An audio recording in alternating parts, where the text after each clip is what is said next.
Halo semua, saya Inka dan selamat datang di video pembahasan komik. Kali ini, kita akan kembali melanjutkan cerita bagian ke-22 dari manhwa yang berjudul God Slayer. Bagi kalian yang baru di channel ini, jangan lupa untuk tekan tombol subscribe dan nyalakan lonceng notifikasinya, agar kalian tidak ketinggalan updatean terbaru dari channel ini. Dan jika sudah, saya ucapkan terima kasih banyak dan selamat mendengarkan ceritanya. Melanjutkan cerita sebelumnya, setelah memasuki ruang hampa, tanpa menunggu lagi, Beiming pun segera membawa Zima menghadap Ganjiang. Segera setelah mereka bertemu, Ganjiang kemudian mengeluarkan jiwa istrinya yang bersemayam di dalam tubuh Zima. Dan tidak disangka, bukannya menggunakan kesempatan tersebut untuk melepas rindu, Ganjiang justru langsung memasukkan jiwa istrinya ke dalam dirinya. Hal tersebut Ganjiang lakukan agar kemampuannya sebagai seorang pembuat pedang bisa kembali. Selain itu, Ganjiang juga menyembuhkan penglihatan Zima. Setelahnya, Beiming dan yang lainnya kemudian menghampiri si kelinci yang tampak sedang bersedih, karena ternyata si kelinci terus memikirkan keadaan Chang'e yang sampai saat itu masih belum ada kabarnya. Melihat hal tersebut, Zima pun langsung menawarkan dirinya untuk membantu si kelinci.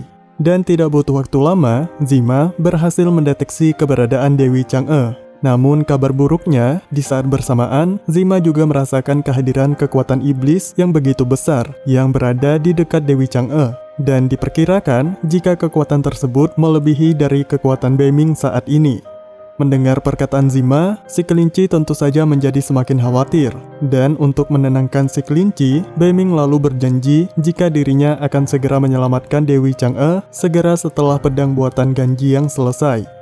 Setelah itu, Beiming dan yang lainnya pun pamit untuk pergi, karena misi mereka selanjutnya adalah untuk mencari bahan baku yang bernama batu naga. Sekembalinya ke dunia nyata, Beiming lalu menyempatkan diri untuk pergi ke perusahaan Nona Lee untuk memberikan rumput bulan seperti yang ia janjikan. Dan seperti biasanya, di sana, Beiming harus kembali mendengarkan perkataan pedas yang keluar dari mulut Lin Yu, yang sampai saat itu masih tetap meremehkan Beiming. Tidak lama setelah Beiming meninggalkan perusahaan Nona Lee, tiba-tiba Beiming mendapatkan sebuah panggilan dari nomor tidak dikenal, yang ternyata itu adalah Xiao Hua. Xiao Hua mengatakan jika dirinya diperintah oleh Ye Ying untuk segera menjemput Beiming, karena kabarnya Nona Ye Ying sudah berhasil mendapatkan informasi mengenai letak batu naga dari seorang kolektor. Sesampainya di tujuan, Xiao Hua sempat memberitahukan Beiming jika si kolektor adalah sahabat dari Nona Ye Ying, dan ia bernama Nona Lin Xiaoji. Entah kenapa, nama tersebut seolah tidak asing bagi Beiming, dan dugaannya tersebut benar. Nona Lin ternyata adalah si pemilik wahana rumah hantu yang dahulu sempat berurusan dengan Beiming. Tidak hanya Beiming, Lin sendiri juga terlihat sangat terkejut. Dirinya tidak menyangka kalau di hari itu ia akan kembali bertemu dengan Beiming. Dengan kesal, Lin kemudian menceritakan kepada Ye Ying apa yang sudah Beiming lakukan kepada usahanya. Menanggapi hal tersebut, Ye Ying pun langsung memberikan Lin sebuah cek sebagai ganti rugi. Namun, hal itu tidak menyelesaikan masalah, karena Lin tetap tidak akan mau memberikan informasi mengenai batu naga jika yang menggunakan informasi tersebut adalah Beiming. Beruntung, Beiming tidak kehabisan ide. Dirinya kemudian langsung menawarkan sebuah pertukaran kepada Nona Lin, yang mana Beiming akan menjual berbagai barang antik dengan aura iblis yang kuat kepada Nona Lin. Dan sebagai gantinya, Nona Lin juga harus memberikan informasi mengenai keberadaan batu naga kepadanya. Bukannya tertarik terhadap tawaran tersebut, Nona Lin justru mentertawai Beiming dan mengatakan jika Beiming hanyalah seorang pembohong. Bahkan, Nona Lin juga berniat ingin menghabisi Beiming pada saat itu juga, yang mana hal tersebut justru kembali memicu pertengkaran antara Nona Lin dan Ye Ying. Tidak ingin situasi menjadi semakin panas, Beiming pun meminta Nona Lin memberikannya kesempatan untuk membuktikan. Dan jika memang Beiming gagal, maka Beiming siap menerima semua konsekuensinya. Mendengar hal itu, Nona Lin pun langsung setuju, karena dirinya sangat yakin jika Beiming tidak akan sanggup membuktikan perkataannya tersebut. Singkat cerita, setelah melihat-lihat koleksi Nona Lin, akhirnya Beiming pun tahu benda koleksi yang menjadi kebanggaan Nona Lin. Dan Beiming hanya tersenyum, karena dirinya tahu benda tersebut tidak akan sebanding dengan apa yang akan ia perlihatkan. Dan tanpa menunggu lama, dengan menyalurkan sedikit kekuatan iblisnya, Beiming pun berhasil mengeluarkan sebuah bola yang bernama Chaos Heart Dust, yang seketika membuat Nona Lin tercengang. Ia sungguh tidak menyangka jika Beiming benar-benar memiliki koleksi yang sangat langka tersebut.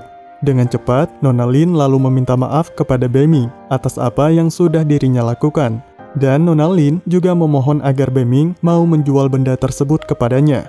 Di luar dugaan, Beiming justru memberikan benda antik tersebut secara cuma-cuma kepada Nona Lin. Alhasil, karena kebaikan yang Beiming tunjukkan, Nona Lin pun dengan senang hati mau memberitahukan jika batu naga yang Beiming cari berada di sebuah tempat yang bernama Alam Rahasia nomor 58.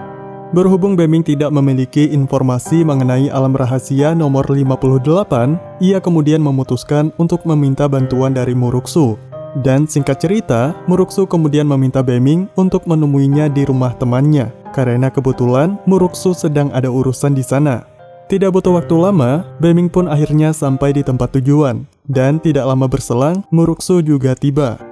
Sebelum mencari informasi mengenai alam rahasia nomor 58, Beiming dan Muruksu sepakat untuk menyelesaikan urusan Muruksu terlebih dahulu.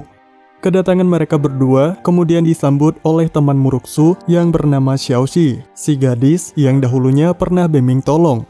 Dengan cepat, Xiaoxi lalu menjelaskan kepada Beiming dan Muruksu jika ayahnya sedang mengalami sebuah gejala aneh yang membuatnya tampak seperti orang gila.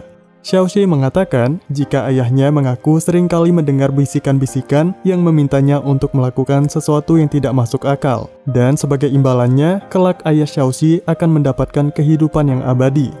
Mendengar penjelasan tersebut, Beiming pun langsung menaruh curiga jika kejadian itu adalah bagian dari rencana pihak lain yang memang ingin menghancurkan keluarga Xiaoxi. Sebab ini sudah kedua kalinya keluarga mereka ditimpa masalah yang sama.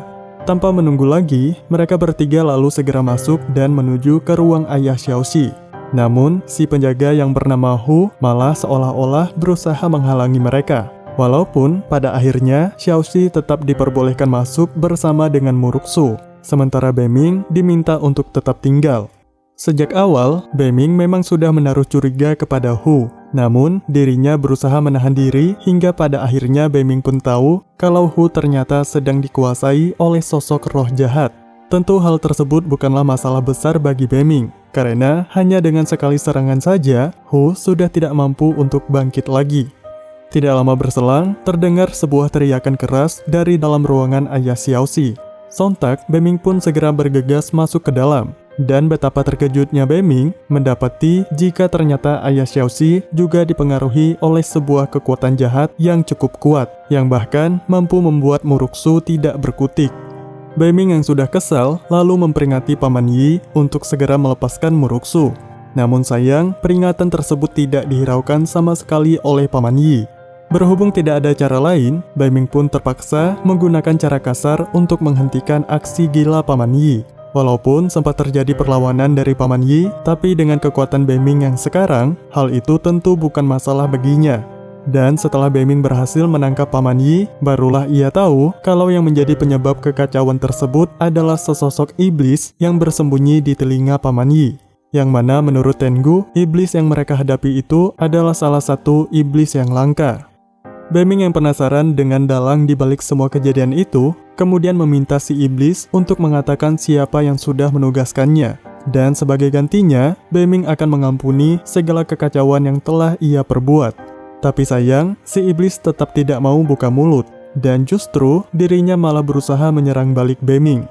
Karena sudah kesal, Beiming pun langsung menghabisi iblis itu. Namun, itu bukanlah akhir dari masalah tersebut, karena salah satu iblis yang sebelumnya berada di tubuh pelayan Hu, kini malah merasuki Muruksu. Alhasil, Muruksu yang masih dalam kondisi lemah itu pun berhasil dikuasai oleh si iblis. Melihat hal itu, Beiming pun segera bergerak untuk melepaskan Muruksu dari pengaruh si iblis. Pada awalnya, Beiming mencoba menggunakan cara yang sama seperti yang dirinya lakukan kepada Paman Yi. Namun sayangnya, cara tersebut tidak bekerja kepada Muruksu. Dan entah apa yang Beiming pikirkan, dirinya tiba-tiba mengatakan jika Muruksu adalah wanita yang ada di hatinya. Dengan ajaib, perkataan tersebut seketika menyadarkan Muruksu. Tapi sialnya, si iblis malah kembali menguasai Muruksu dan kembali menghasut Muruksu untuk menghabisi nyawanya sendiri. Sontak, Tengu segera meminta Beming untuk membawa Muruksu ke dalam dunia cermin, karena hanya dengan cara itulah mereka bisa menyelamatkan Muruksu. Setelah memasukkan Muruksu ke dalam dunia cermin, seketika dunia cermin tiba-tiba diselimuti oleh lapisan es yang sangat tebal. Dengan cepat, Beming dan Tengu pun segera mencari keberadaan Muruksu dengan mengikuti arahan dari Xiao Jinjing. Dan ketika sampai, mereka kemudian diperlihatkan kenangan masa lalu dari Muruksu. Di sana, terlihat Muruksu kecil yang sedang bermain bersama ketiga anjing kesayangannya. Dirinya tampak begitu senang, sampai tiba-tiba datanglah kakak Muruksu yang langsung menghabisi ketiga anjing tersebut. Tindakannya itu bukan tanpa alasan, sebab ia tidak ingin Muruksu menjadi lemah karena memiliki sifat yang lembut dan penyayang. Tidak sampai di situ saja, kakak Muruksu pada akhirnya juga melepaskan jiwa sang dewi kepada Muruksu, karena kini Muruksulah yang dipilih sebagai penerus keluarga mereka. Namun, sebagai konsekuensinya, kakak Muruksu pun harus merelakan nyawanya. Setelahnya, tanpa menunggu lagi, Tengu pun segera bergerak untuk menyadarkan Muruksu dari masa lalu kelamnya tersebut. Dan meski sempat diserang berulang kali oleh Muruksu, namun pada akhirnya Tengu berhasil meraih Muruksu. Dengan cepat, Tengu pun langsung menyerap seluruh energi negatif yang ada pada Muruksu, hingga membuatnya pingsan tak sadarkan diri. Sekembalinya ke dunia nyata, Muruksu kini benar-benar sudah lupa dengan masa lalu kelamnya tersebut, sehingga tidak akan ada lagi perasaan sakit yang menghantui dirinya. Sementara itu, Paman Yi dan Xiaoxi juga sangat berterima kasih atas bantuan yang Beming berikan. Dan sebagai ucapan terima kasihnya, Paman Yi berniat untuk memberikan Beming hadiah. Namun, Beming menolaknya. Berhubung urusan di rumah keluarga Yi sudah selesai, maka kini tibalah waktunya untuk Muruksu membantu Beming untuk mendapatkan informasi mengenai alam rahasia nomor 58. Dan tidak butuh waktu lama, dengan akses informasi yang Muruksu miliki, akhirnya informasi itu pun berhasil mereka dapatkan. Di sana tertulis, jika pintu masuk ke alam rahasia nomor 58 terletak di zona badai Pulau Naga, yang berada di Laut Cina Selatan. Baiklah, sampai di sini dulu ceritanya. Terima kasih kalian sudah menjadi penonton setia di channel ini. Jika kalian suka dengan konten seperti ini, jangan lupa untuk subscribe, like, dan share ke teman-teman kalian yang juga menyukai konten seperti ini. Dan selagi menunggu channel ini update, saya sangat merekomendasikan kalian untuk mampir dulu di channel kami yang lain. Caranya sangat mudah, kalian bisa klik link yang saya pin di kolom komentar. Saya Inka dan sampai ketemu di alur cerita selanjutnya.